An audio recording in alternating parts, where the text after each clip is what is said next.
Hey everybody, I'm super excited for this. The online color matching. Tips and tricks for getting the right color match when you can't be there in person. So excited for this. I feel like this is something that our team could really utilize. It's hard. One of the hardest things I think that everybody feels is when they first sign on with mascara or even thinking and contemplating about becoming a mascara artist is color matching. Color matching in person or color matching online, but specifically online color matching where you can't be there in person to try on different things with your customer. So let's break this down. Let's see how it goes. And then any questions that you have, you are more than welcome to ask after that. How can we help artists that just don't fully understand it yet? That may be you or it might be somebody in your downline, but I am here to help you and our team is here to help you with understanding some easy things that can help you gain a little bit more understanding as to why we color match the way we do. So whether they're very fair toned or very dark toned, we want you to be able to feel confident and feel comfortable in the job that you're doing. So here we go. Are you ready? Let's get down to the nitty gritty. Okay, never mind. But let's do this. Okay, so when is it best? All faces aren't created equal, whether it's freckles, redness, under eyes, skin tones, all of them are unique. Each person you have is unique. And don't forget, they're not created equal when it comes down to how dry they are, normal skinned, or oily they are. So that will be so important for you to make sure you have talked to your customer about so that you can give them the best possible outcome for their makeup. Okay, now, first and foremost, the very first thing to do is to look at your customer, client, whatever you want to call them, and assess whether or not they're fair toned, medium toned, or dark toned. And there's some that's going to be in between, and there's a lot of them that are going to be both. We see all the time where we have someone who has a good, solid, medium tone to them, and then they also have that fairness as well. Not to mention, we're trying to highlight their face. So going in with that lighter color after needing that darker color is very important. So I'm going to break this all down to you. And you can see in this killer awesome illustration that we have right here, the difference between each level of color. We will have some new colors added into this down the road, and we will address that later. But for now, this is the colors that we have, as in this is February 2017, 2018, February 2018. This is what we have now. So there will be a new color added in shortly between Moonlit and White Peach. But for now, it's still going to go along the same exact lines as to how you know whether or not to use more of a white undertone or a yellow undertone. And we will for sure be addressing that. I feel like that's one of the hardest things that people have a hard time with. And we want to make sure that we get that wrapped up correctly so that we're not pulling people's faces too warm, or we're not, of course, pulling them to white undertones when they need to be a little bit warmer than that. One of the things that I see the very most of is people trying to color match too light. The problem with going in too light is that, one, especially if you're working with mature skin, it's going to show the wrinkles a lot more because you are working too light. And that is something that everyone, your customer, your client, they do not want. They do not want their wrinkles accentuated. So making sure that we go in with a darker color versus a lighter color is very important. Okay, so another reason why we want to go in a little bit darker is because as far as pores go, when you go in lighter and someone has bigger pores, when you're using those lighter tones, you are kind of creating shadows within there where they can't. It's a lot harder to get the lighter color into those pores, which can create a little bit more of a shadow as well, especially if the person who is doing it isn't very good at getting into their pores, depending if they have bigger ones as well. And then again, texture. Another reason is textured skin. So textured skin plays a huge role in it as well. When you go into light, it can't have the coverage that it needs. It's going to pull wrong, trying to cover up redness, trying the textured skin, birthmarks, hyperpigmentation. When you go into light, you are not going to get the results that you or your customer wants in order for them to feel comfortable with you to order again. So these things are crazy important. We're going to address that. We're going to go from the lights to the darks. And most importantly, cover that redness. That's what you see a lot. Covering the redness appropriately and getting the right tones in the skin. Real quick though, before we dive into redness, anything like that, I want to cover with you the importance of if it is the right colors or if it's the wrong colors. Now, when it is the wrong colors, that cakey look, that what's the best way to describe it? When the makeup is perfect, it's going to seriously flow. That saying that I say, when it flows like butter, it is precisely how it is. When you have, when you look at color matches that someone else has done, or if you look at one that you possibly just did, if the makeup on the face looks like makeup, it doesn't look like it's flowing perfectly to blend in with their tones, that's when you know things are off and we need to work at it again. Now, you're going to have girls with different textures on their face, and you're going to have girls that have really dry skin, really oily skin, and then ones with kind of patches of it all. And with the really dry skin, you're going to know how important it is to really gain an understanding with what redness or what coverage that you need. When we're always focusing on highlighting, and everybody thinks it's highlighting, let's go in with lighter colors, lighter colors, lighter colors. If there's texturing with the skin, or there's freckles, or there's wrinkles, or there's any type of texture whatsoever, and you go in with those lighter colors, it's not gonna flow like that fine wine, like that butter, because it's trying to grab hold of something, and it's probably gonna grab hold of a pore, or it's going to grab hold of peach fuzz, or something that a freckle, and maybe making the freckles look chalky. Now, freckles are a huge thing. They play an important role, but they don't need to have as much emphasis, and you don't need to be as scared of them as you think you do.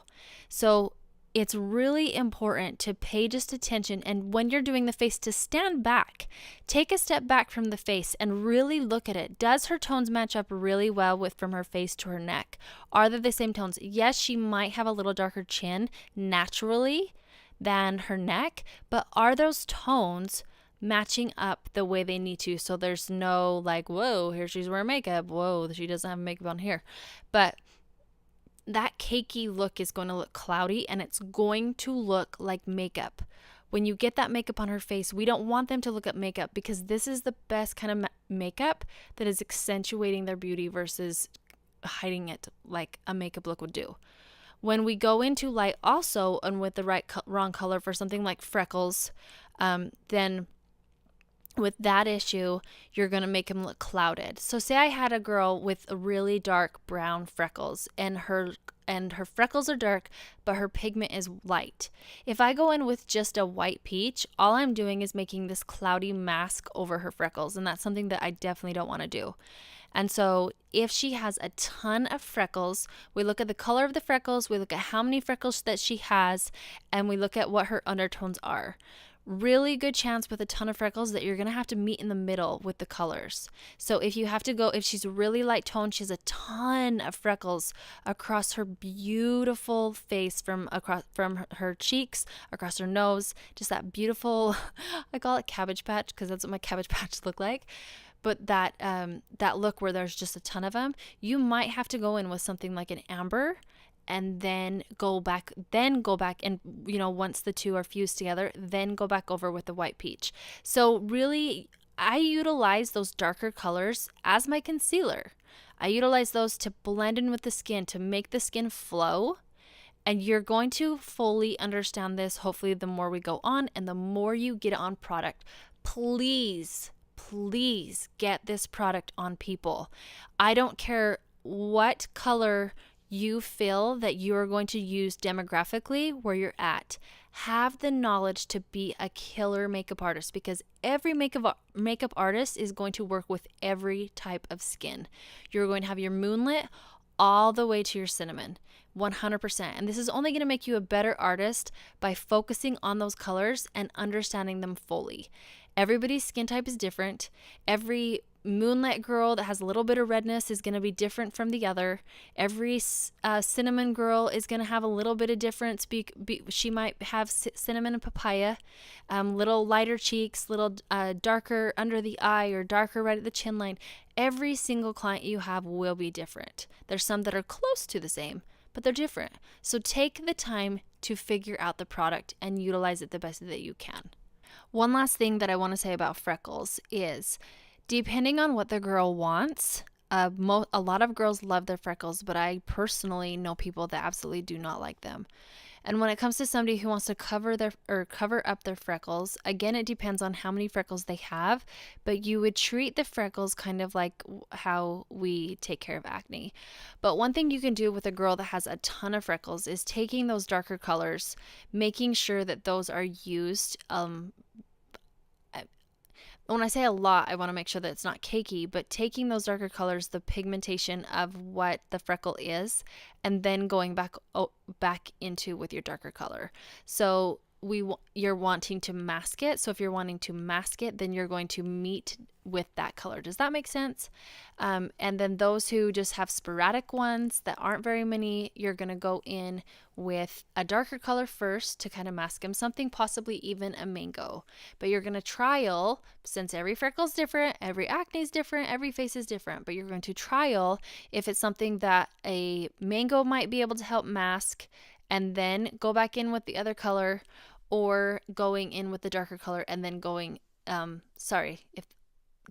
with the mango and then try going in with something like an amber, and seeing which works best for those freckles depending on what your client wants. There's a lot of people too that have freckles that mango is just going to help it flow, and then you're going to go back in with the color that they had as well. A lot of girls that have freckles are used to the warmness of them, so going in with something like a possible mango, again, this needs to be tested per person. This all depends on what the client has, but going in with something like a mango and then going back in with their natural color as well. Let's talk about those under eye circles for just a little bit.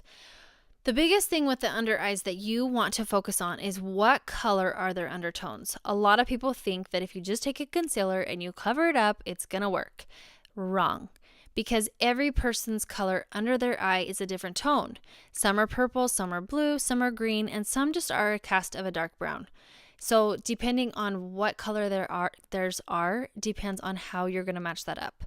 Now, you might see some girls floating around with the sounds of Petal, using the lip and cheek color of Petal or Frenchie for under the eye, and I strongly don't recommend this. Why I don't recommend this is because, number one, Petal is a very glossy color. So most people get really greasy and they crease underneath their eyes. When you put on something with that gloss, even if you use powder, because the gloss that is in Petal is so strong, it makes it easier to get that crease, to get that not all day stay look that a lot of people need. So be very cautious with the Petal and using something like the Frenchie. The other thing with the Frenchie is we have a highlight color that is is the mango, where it takes care a lot of the issues that we have. So if you have somebody that comes to you with a really dark under eye, that's when mango comes into play. And then also someone coming to you that have more of a green cast. So if they have a green cast under their eye, and you were to put something on them like the yellow, like the sunlit, a lot of people think, well, if you have dark under your eyes, then put sunlit over everything. Well, if you were to have a green cast and you bring in sunlit, it's going to pull it like a black and blue eye. And that's where it's really important to bring in that mango color up under the eye. And then once you have addressed it, you can go back over with the real natural color. So when you would want to bring in, again with the blue undertones, bringing in that mango color will also help with that as well. And then if you have somebody that has a purple under eye, going in with the yellow, because we want to counteract across from across from the color wheel. So what color complements them, that's what's directly across from them on the color wheel. So that's what we're trying to dress, that's what we're trying to get to, and that's when you're going to find the perfect colors for your girl. Now, sometimes I've had people who are a mix of both, and sometimes we've had to go in with the sunlit because they've had purple and they've had the brown, and we've also had to do a mix of of mango. But when it's like that, usually the people who you're dealing with that have these issues, they've had them for their whole lives. So they fully understand that they're a little more high maintenance than the person sitting next to them. And they know it. They acknowledge it. They're okay with it. So this is where being open and upfront with your customer, with your client, comes in extremely handy. Before any of that can even begin, I have to let you girls know, and we have to discuss the importance of a good, solid picture. Your picture that you receive from your customers, from your clients, will make you or break you for the kind of color matching job that you can do. I cannot stress the importance of verifying and recommending a specific way to take your picture versus just saying, send me a selfie or give me a picture in natural light, because your client doesn't fully understand what that natural light picture is. So it's so important to choose your words wisely and to make sure that you're getting those solid pictures. When I ask people when I tell people what kind of picture I need, I always state directions. So I say, stand in front of a window straight on so that there's no shadows or your face is not blown out. If you need to take a couple steps back from the window, then do so. Make sure I can see your neck and your face, and then snap your picture foundation free. I say something along those lines so that it is very clear exactly what I want. Now, every now and then I do get a picture that isn't exactly what I want, but it's okay, no worries, because they want to make sure that you are doing the best job that you can do, and so they're okay to send you a new picture if they need to. And if we still can't figure it out, then we can go search online and try and find some more pictures about them, of their faces, most recent as possible. And if we still can't from there, it's okay to ask them for one more picture. It's okay, I promise. We have to address too, what is a good picture versus what isn't a good picture. Now you see in this picture that on the left side, she's facing us. So on the left side, her face is kind of blown out from that light that she has. And then on the right side, the center and the right side, she's got a shadow from her neck, and then even another shadow that's stronger than the other. Then she has the light that's hitting her forehead, and she's hitting the light, my word, the light is hitting her cheeks as well, causing under her eye to look really dark, which more than likely she probably doesn't have that dark skin underneath her eyes, but it's casting that shadow and making us feel so. So this picture right here, not to mention the lighting is yellow, this picture we more than likely could color match her wrong based off of what this is.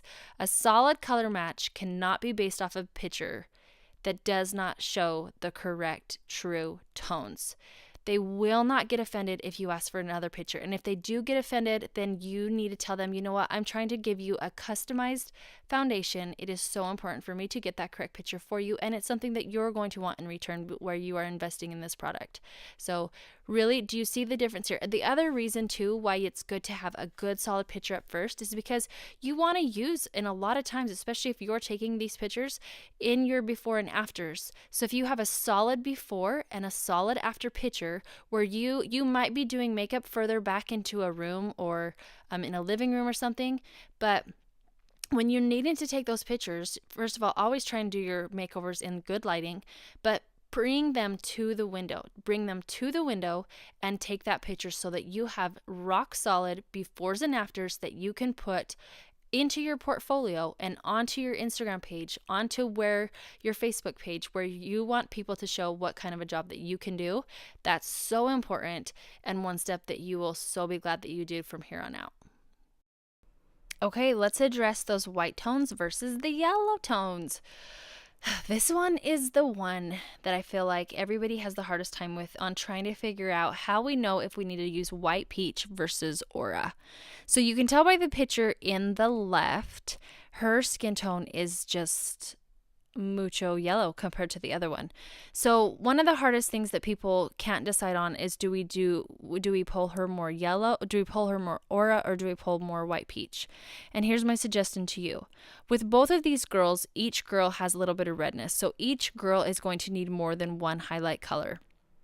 And both girls are going to have something go in onto their cheeks that is a darker shade than what they really truly are.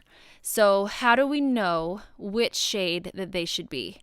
Okay, so if you look at the girl on the left, actually the girls in both of them, the places I like to focus and I want your eyes to go for first are the right under the brow, then on the sides of the mouth, so diagonal from the corners of their mouths, then under the eye, and on their forehead. Okay, so there's these areas that you can see, like by their hairline or by their brows, where you can tell if they're more yellow toned or white toned. So usually people have an area that is lighter. Some might have a forehead more light than others because a lot of them tend to wear a hat more, but then again, they might have it darker because those are points of their face that stick out more. So usually people need two different highlight colors because they do have areas that stick out more. It's how it goes. So we either have a nose that's prominent, a chin, cheeks, forehead, whatever it is. So you're going to find faces that need more than one color. So you can tell with the girl on the left that with her face, all those points that I had you look at, hers are all yellow tone. So first we determined in the face that she's more yellow toned. Next we go to the neck. So on her neck, she has points. There kind of looks like an area that might be a little bit blown out, or she might even be a little bit lighter there. But from her neck, she is yellow toned. So we can guarantee with her that she's going to need a color plus the aura for her to be color matched correctly. Now with the other love, if you look at her points that we discussed, all of them are that white undertone. In fact, she is so light that some of them are like a bluish white undertone. And that's when you know that she's going to be using more of the white peach or a moonlit color because she has those white undertones. Another good thing to look at too is which color they would be better, what a metal that they would be better with. Would they be better with silver or gold? Or you can even ask them, do you prefer silver better or do you prefer gold? And that type thing, because we all know what our favorite metal is for jewelry, and usually that's our favorite because that's the one that tends to look better on us. So by determining that, you can tell what kind of undertones that they have by just something that simple. So your other lovely, her neck is very light along with her face. So her key points lead us to know that she is going to pull more white peach or moonlit, and that even with her darker points on her face that we have to address, she's going to need the white undertones on her for sure. Okay, now this little lady, this little princess, I love her. So this right here, balancing out the light and the dark. So we talked about in the previous picture where a lot of people have to go in with more than one color, and how do we know what colors they need to go in with? Because a lot of times when we see that white neck that she has, this is when people would seriously, honestly say, okay, well, her neck's white, so we need to pull her all white peach because we'll take that with her face. If you do something like that, not only are you going to make her look ghostly, but it's also going to make her makeup not stay on long enough. She's not going to have the coverage that she wants. It's almost going to melt off of her face just because her coverage is so off. So it's really important to address those darker points. Now, one place that I really like to look and I really like to focus on is the chin, the cheeks, above the across the nose, and the forehead. Most people have noses along the sides of the nose that's a little bit darker or has redness, and along their right across their cheeks are usually a redness or can just be a darker cast. So that's what she has a little bit rosy cheeks, but if you notice, she has a darker nose, and then of course she has the darker forehead than she has the chin. So for her, hers is kind of backwards than what most people have. A lot of people have a darker chin and then they have lighter in other areas. So with her, what she needs to do and what what you will realize with your clients is that you will know that there are going to be key places you're going to tell them to put their darker colors. We want to make sure that we address those darker colors on their face 100% so that they have good, solid coverage. If you've watched me talk about some people, you'll hear me say that there's dead spots in people's faces. Those dead spots need to be filled with a darker color and then go in with their lighter color.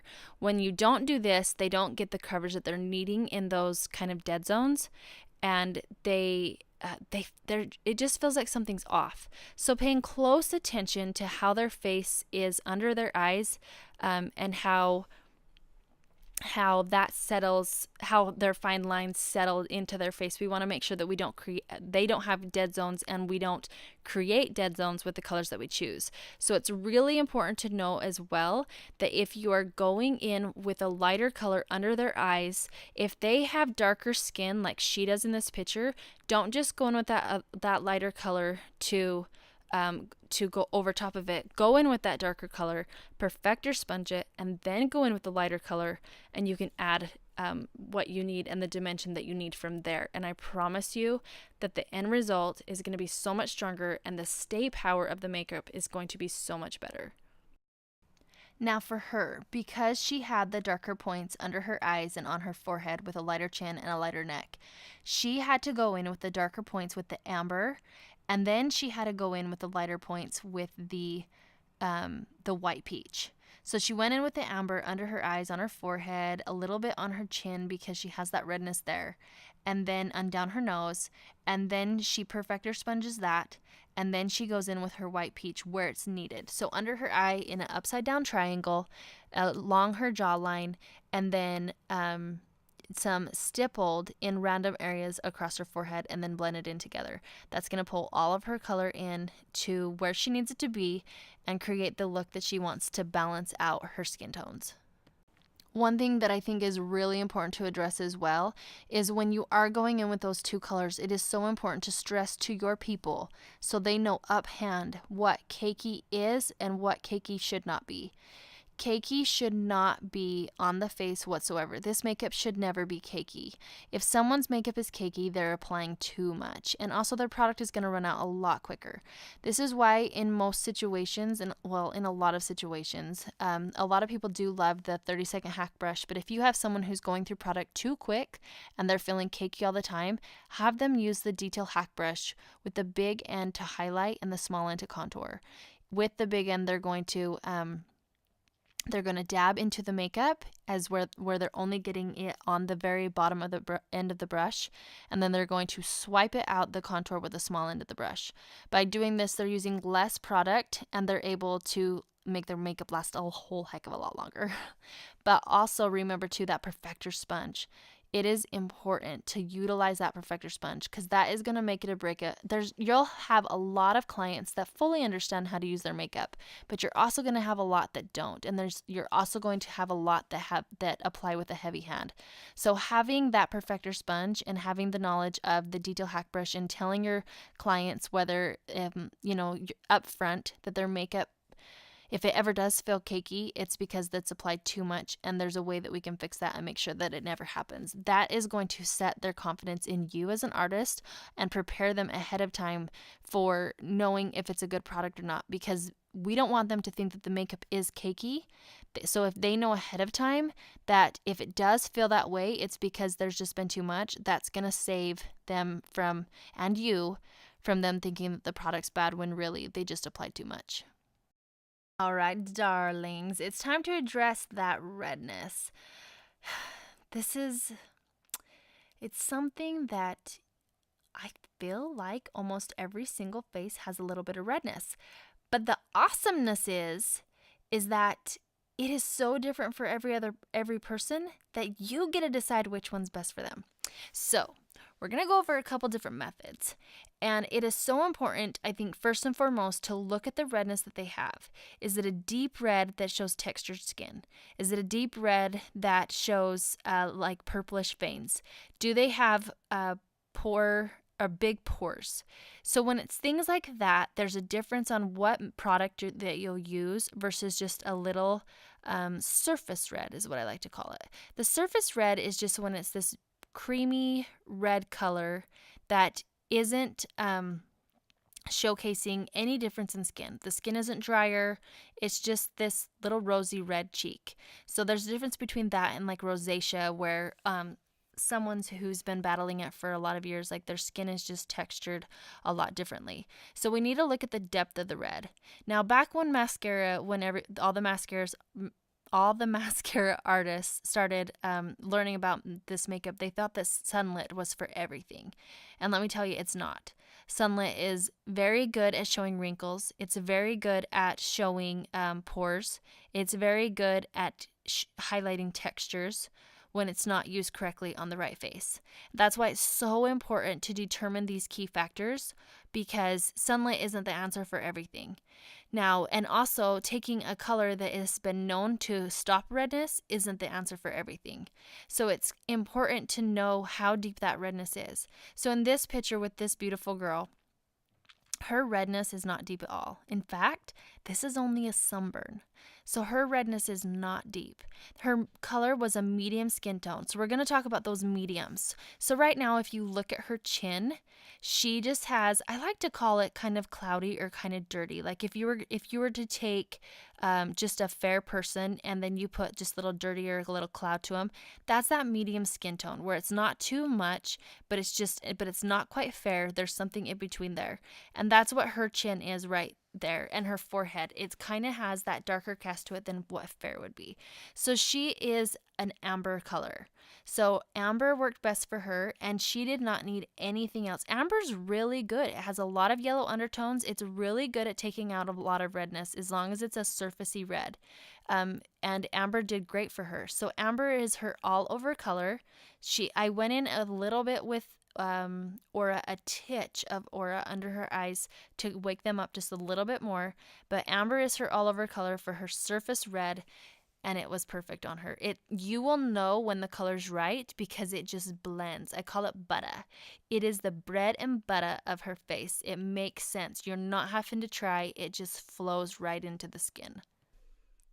Now, I have 3 different girls with 3 different needs with this next one. I'm going to talk about from left to right, and we'll address those. So if you look at the lovely darling on the left, and I'm hoping that these are not too small that you can fully see it. So if not, you're just going to have to trust me on this one. But the lovely darling on the left, underneath her eye on her, so if you're just looking at her, on her left eye, with her facing us, on her left eye, she has a really deep redness there. And that redness is so deep that if you put Sunlit on it, it grabs at that color, and it does not look good. It does not look pretty, because again, Sunlit is one that if it is not right, it showcases everything that you don't want it to. So because her redness was so deep, especially on the left side of her face, and I needed to balance out the both, then I went in with Mango, and I took Mango right to her cheeks. And Mango was perfect too, because it completely just warmed up her face. It was so stinking cute on her. Now, Mango is not her color, so we need to make sure that it is not too warm for her. So that's where that perfector sponge is needed. It is so needed, and please utilize it as much as you can. So when you go with Mango, it kind of sets the stage. I like to call those darker colors. It's opposite than what everybody else does with the concealer. Like they usually go in with a concealer with a lighter color, but in these cases we go in with that darker color to conceal.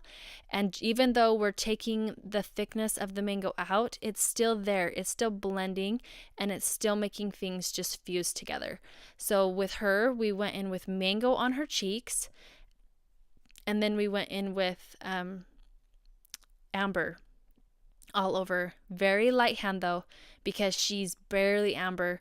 In some right under her eyes a little bit. She's straight up yellow. She is Sunlit under her eyes, but it did not pull well with the redness at all. So she does have a little bit of sunlit under her eyes to help lighten up the look as well. And just a little side note, if June would have been a color that we had when this was done, June probably would have been my first choice above the amber color, but we'll roll with amber and then mix a little bit of sunlit with it. But June would have been a stellar color for her. Now with the center, the middle lovely, she's so darn cute. So if you can see, I'm hoping you can see in this picture, she has a lot of redness in her neck and in her face. The whole thing is all redness.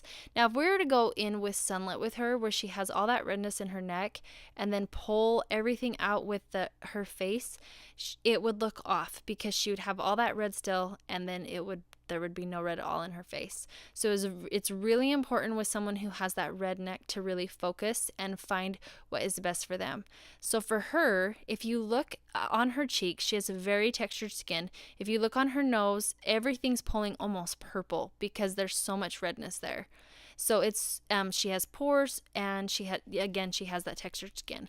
So for her, it's so important to go in with the mango color. And then if you address that color right under her brows, see how she is lighter in her skin tone? She is lighter. And so we need to address that as well. If you just pulled her mango, it would not make sense. Now her neck on her skin is more of a warm color as it is. But if you just go in with mango, she's not going to be happy, and it's going to pull way too warm. So it's important for her that we went in with mango. Well, I didn't go in with mango. The person who did this went in with mango. They went in with mango, and then they needs to perfector sponge. And then they went in with aura, and it turned out beautifully. And lastly, the beauty on the right. So if you look at her key points on her brow, on the sides of her mouth, and under her eye, and man, even her on her eyelids, she has a really white undertone. In fact, it is seriously so light that it's almost blue. So she has a white undertone, and again on her neck, she has that white undertone as well. So with her, with the skin that she had, she didn't have texture in, she didn't have anything like that. She is pulled very warm. But with her, where she's so light and her texturing was good, it was fine. With her, she went in with sunlit, and then she needed to be pulled lighter because sunlit would pull her way too yellow. So sunlit, perfector sponge, and then she went in with moonlit on her, and she had the most beautiful look. So these are all 3 different scenarios with all 3 different outcomes with beautiful looks. And they're all so different.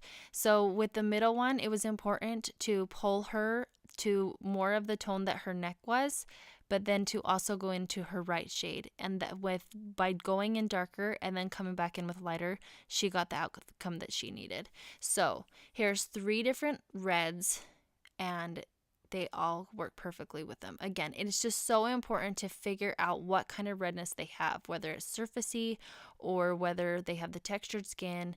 That's going to play the biggest role with what decision you make with how to pull each girl.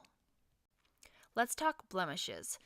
A lot of people ask, what kind of coverage does mascara have, and can it cover acne? And the answer is yes, it can, and it can cover it beautifully. So there's some key tips for the acne issues, and one of the biggest things you can do is, so this is kind of what I do, and it's the whole baking system, where you apply a little more than is needed, you let it sit, you let it bake, you go into other things, come back to it, and finish it off. So with this beauty, I went over her all with amber, and then those spots that she had her acne areas on, I just grabbed with my multitasker brush, with the small end of my multitasker brush, and I put the amber highlight directly on her color. Now, if you have someone who has really red acne and they have really light skin tones, but you're also having to use a darker tone with them as well, it is so important to go in with that darker color. When their red is just so red, go in with that darker color and let it bake and let it sit, and then you can go in with the lighter color. I have had some times where for them it's better and has worked out better, and I encourage you to experiment which one works best with your customer, but it has been better for me to go in with the darker colors with their acne. And it makes just sometimes, like, have you ever had an acne area and you go in with a concealer, and then it has just this lightness to it. It actually looks more raised and it looks like a bigger issue. And then, but if you try to go in with a darker color, it kind of shadows it, kind of shades it, and makes it not look so profound. So really experiment with that darker color and see which one works best for your customer. If it's best to go in with the darker color and then finish off with a light color, or if it's best to stay with that darker color, like something with like an amber and a white peach, and see which one's best. It also makes a difference too if it falls into where their contour would be. So you'd want to stick with the darker color for that one anyways. So what I did was I go in with the highlight all over the face just like I normally would. Go in with the highlight stronger, let it bake on the face. Take off a little of the excess color by dabbing it off with the pointy end of the Perfector sponge. Yeah, the Perfector sponge. And then I go in and put powder directly on the area. And then I go in with the the multitasker brush one more time. This time, I'm making sure I am only getting the excess color on the acne mark. I don't want it anywhere else because I don't want it to look like it's too thick all over her face. So only on that mark, and I don't get too much of it. Okay, I just get it and set it there into place. And then I take the powder and I top it off one last time. Now, sometimes you might have to try this like one more little movement, but for the most part, it should be good just like that. But when you then make sure you're pressing in with that powder and setting it with that powder. It is so important to press in with the powder, and making sure that it is along the T-zone areas too, to be pressing in with that powder versus just setting it up onto the face and poofing it everywhere. Really take the time to set in with that powder and utilize it, and they're gonna like the looks of their makeup much better. Let's talk contours. So girls, do not be scared of contours whatsoever. Now, I fully understand that by the time I'm done recording this, there's going to be a new color. Oh wait, Aspen just barely came out today, so it is not on this list. But please know that Aspen is in between that walnut and ash color, and I have a feeling you're going to love it. Okay, so it's still going to fit in those same categories. It's known to be good for the very fair, the very light colored textured or light colored girls with a little bit of redness or that perfect porcelain skin. Okay, so when you're trying to figure out when to go with what when it comes to the contours is first, once again, look at if their skin is fair, medium, or dark, or then the extra color darks. You do not need to be, this is something that doesn't need to be fully or over thought about. So one thing that I like to do is look at their brow color and their hair color. A lot of times you can see roots even if they dye it, but even if they do dye it, you can tell what they're kind of going for. If they're dyeing it red, you know that they're looking for more of that warmth. They like the warmth versus that ash look. Now, by going for that, you can tell if they have more of an ash undertone. You can tell if they have the black hair, which is going to more so go towards indigo for the contour color, but then you can tell if they're pulling warm or kind of in between. A lot of times I'm going to recommend olive because olive is straight up in between that ash and that warm tones. So if they're kind of in between, like someone for myself where I have a little bit of ashy but yet I have warm tones in my hair, that's when olive is perfect for me because I'm getting a little bit darker, a little more depth than just what the stone can give me. So that's when we go up to the olive. Honestly, if things are out of stock, olive is a really good safe bet. If you can't have olive on hand, then ask them if they'd rather be more warm toned or more ash toned. So for the ash colors, it's good. Ash is good with redness.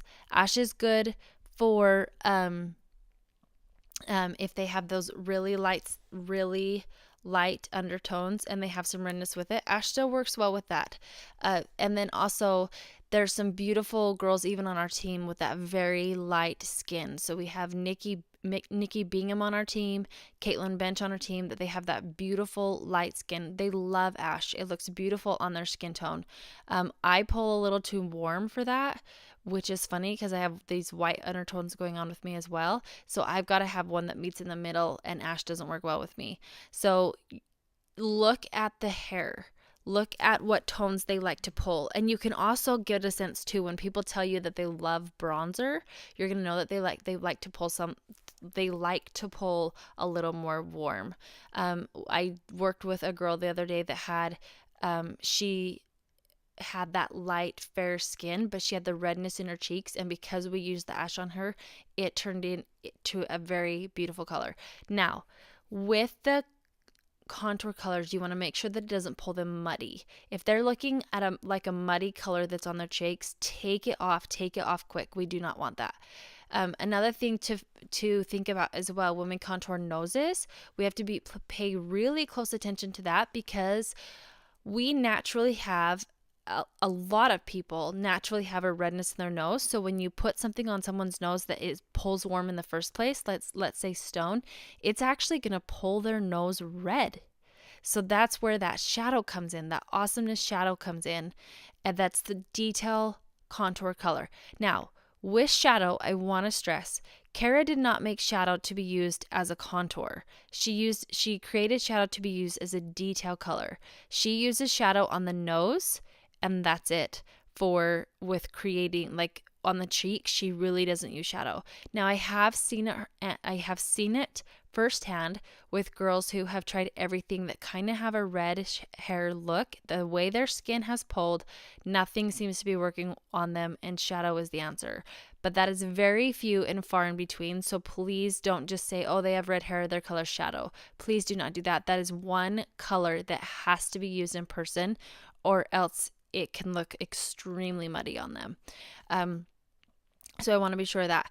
Very fair, again, goes for walnut, that aspen color, the ash color, and then your stone, olive, and even indigo is going to be pulled more warm. So one thing that you need to remember with the darker colors is indigo will get to a point where it's not even going to show on faces. I highly recommend, now that we have these darker colors as well, to not be using the contours on the face for a highlight. And I also recommend, crazy for me to even have to say this, but please do not use a highlight color as their contour. They're not made for that. The formulas are different. If you've noticed, the highlights are a little bit softer and the contours are a much harder, more dense product. So please use the highlights for the highlights and the contours for the contours. So when it comes to the darker skins, you want to be sure that you're aware that it's going to come to a point where the indigo, that contour color, is not going to show up. And that's okay, because when you're working with the really dark colors, the cinnamon color, your focal point is going to be a killer lip and cheek and the illuminator.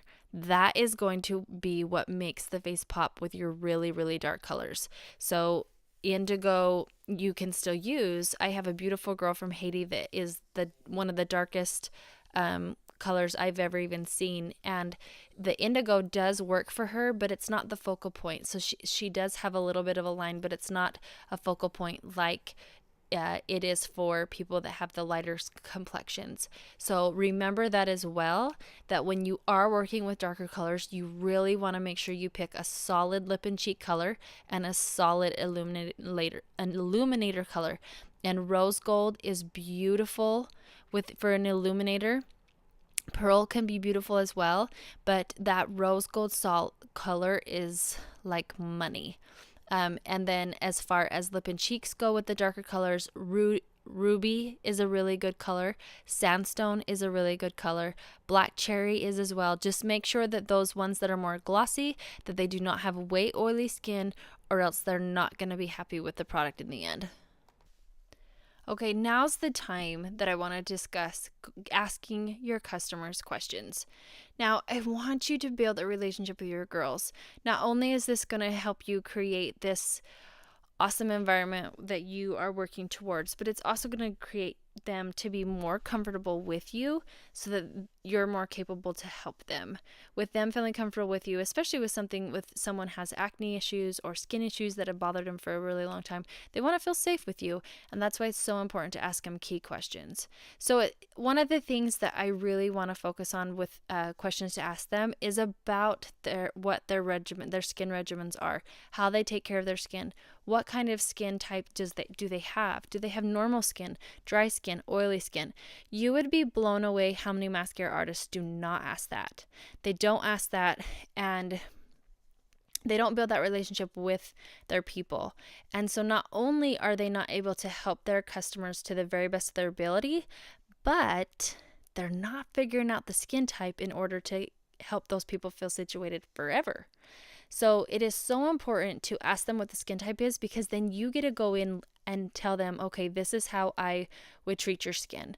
So for somebody who has normal skin, the Stay Setting Spray, the powder, I definitely want to finish off with the powder, but you have more room for, not applying a powder that day or a setting spray that day because they have that normal skin. With dry skin, it's important that more than likely you're going to need to have them moisturize before applying the makeup, and they might even have to apply the makeup before we want them to. For most people, it's really important to give your foundation, before you apply it, a good 30 minutes a good 30 minutes before applying makeup from when they applied moisturizer, especially because this is a cream foundation, and when you put on it over top of a moisturizer that hasn't absorbed in, the makeup's just going to fall off, and we really want that makeup to be able to set. Milk is so good. Once it's absorbed, it's absorbed, and you can tell your people that as well. When it goes on kind of slimy and slippery, and it looks oily, but as soon as it's absorbed in, it doesn't even look like you're wearing milk anymore, which is awesome. But I've also dealt with a lot of lotions that in other situations, it leaves them oily, and it always leaves that look. And that's what a lot of people don't like, and why they love milk is because it doesn't leave them with that skin. So it's important for them to know to not be applying the makeup too soon after moisturizer. But in the situation of dry skin, I've only waited before 5, 6, 7 minutes before applying the makeup, because their skin was so dry that if I would have waited the full time, it would have been really scaly, and the makeup wouldn't work, and no makeup would really work with them because their skin is so dry. We need to talk to them about the importance of exfoliating. It's always also good to talk about the importance of razoring the face, because it's a cream foundation. It sits, any foundation sits so much better when it doesn't have that peach fuzz as a barrier that the makeup can't get down into the skin for as well. So not only does it look better, but it feels better and it wears better when there's not that peach fuzz on the face.